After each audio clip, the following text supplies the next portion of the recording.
umat. Dalam hukum Aceh Merdeka, menemajikan hukum Islam. Hukum Islamnya apa bau? Quran, Sunnah Rasul, hadis, ijma' ulama. Gepekang dalam lagi sumpah Aceh Merdeka. Legal status Aceh di mata internasional, hukum ni. Deklarasi Stapanger dan reproklamasi 17 tanggal 4 Desember 1976. Menyasumpah Aceh Merdeka mentang kadilanggi inan mentang kadikhianati dan dipengetuhan. Pakiban cara orangnya ya berdebat Aceh dengan partai lokal.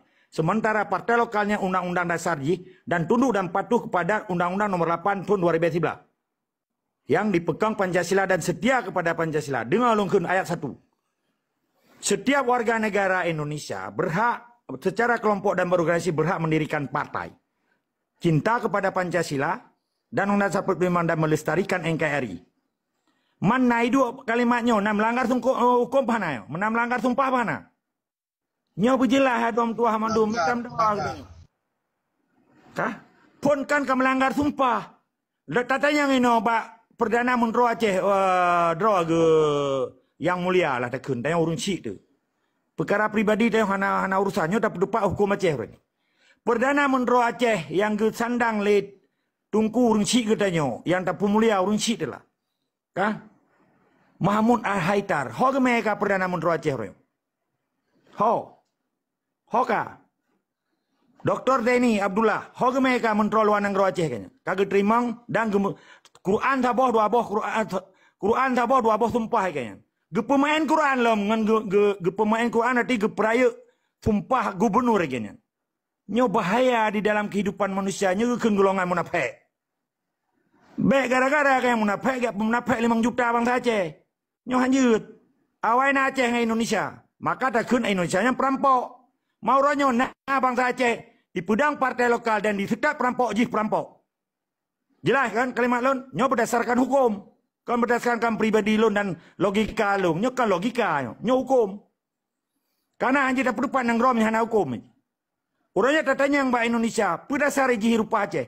Kan Indonesia itu mau Aceh mendirikan negara di dalam negara Aceh. Nampak mau? Baik dawa Islander. Ilum tabah nakala Aceh luam dawa. Yang lum berdebat habisnya dasar hukum Aceh. Akidah perjuangan. Karena Aceh adalah Islam. Islam adalah Aceh. Orangnya tetap Pancasila batiji orang Indonesia. Tapi baik di Aceh. Tanya hana terpegah Islam. Hana terpegah Pancasila yang salah. Tapi baik di Aceh. Tabak tanya hana karu dengan Malaya, hana karu dengan Brunei, hana karu dengan Singapura. Karena Brunei, Singapura hana irupah nanggro kedanyo. Pakang kedanyo karu dengan Indonesia, karena ya irupah nanggro kedanyo. Logika hana, nyop itambang dalam logika. Jadi uronyo hai tungku mutua, baik getanyo gara-gara getanyo tak begadah marwah, tak ingkar sumpah, tak begadah hukum dasar Aceh gara-gara parlok yang kata amdawa. Ilong hana ada pendapat parlok ino. Long lu perupahan nanggro Aceh yang kaya rupa Indonesia. Sedangkan Parlok dan Parnai ada simbol penjajah di Aceh. So yang tetap partai lokal, yang tetap Parnai batiji antek penjajah. Nah jelas yang bahasa. Nyo berdasarkan hukum kan pribadi. Kamu ribeton kan tidak Acehnya. Purusan Indonesia di Aceh. Menyekan dia caplok nanggro kedanyo, dia pedang rumah di dalam rumah, dia pedang nanggro di dalam nanggro kedanyo. Baik dibalik-balik. Ikut lewanyan gampu berjuang preman mendirikan negara dan negara tumpadu Indonesia tumpadu Aceh. Nah jelas yang bahasanya. Nah disulung kan?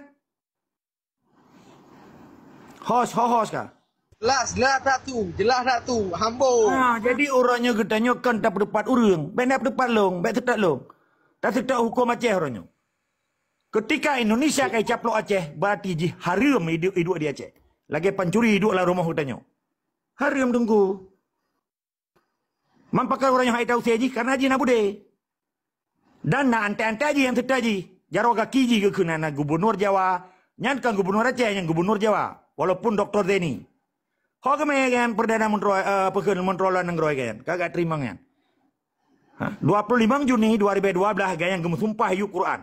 Lu gemusumpah Aceh Merdeka gaya gemusumpah setia ke Pancasila. Jadi nyan Tuhan mata item pengut pula orang. Baik orangnya getanya tamu popo sabi kero roti gara-gara pencuri. Gara-gara perampok, gara-gara penjajah. Anjir sayang tu, Tuhan anak gium popo. Bahkan Habibie pilih Timor Leste. Karena dalam utak Habibie kan, hidup di Jerman kan. Tahun 70 macam warga negara Jerman di Habibie kan. Karena ide nak hukum humaniter tentang kemanusiaan, nilai kemanusiaan lebih tinggi daripada segala-galanya. Ipilih Timor Leste, bek korban TNI, bek nayati mana TNI, bek nayati mana Timor Leste. Yang demi kemanusiaan, karena Soeharto jelas-jelas di occupation, diduduki, di annexation, dirupah, di invasi ikut Timor Leste.